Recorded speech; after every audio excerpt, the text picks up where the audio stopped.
Luto na ang ating pork salpicao. Start nating slice ang pork, guys. Yung maninipis lang.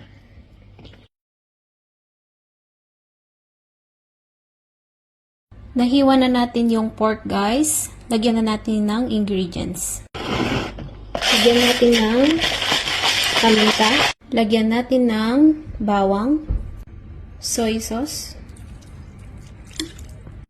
oyster sauce, Worcestershire sauce, paprika, and garlic powder. Damihan natin yung garlic powder.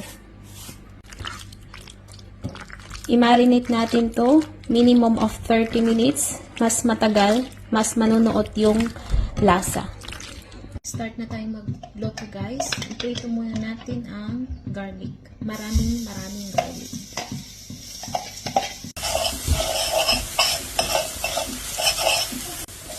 Okay na sa akin yung ganitong luto ng bawang kasi baka pag nasubrahan, maging mapait na. Set aside muna natin to.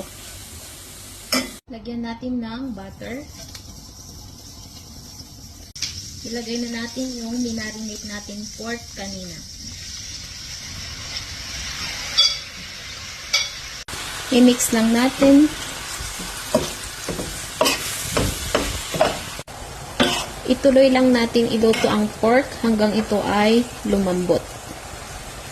Nagdagdag ako ng tubig, guys, para lumambot pa yung karne.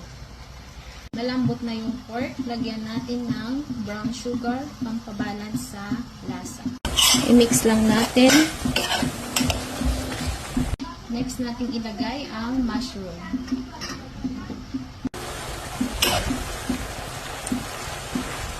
Then, lagyan natin ng prinito nating bawang. Kapag nang mamantika na, okay na yan.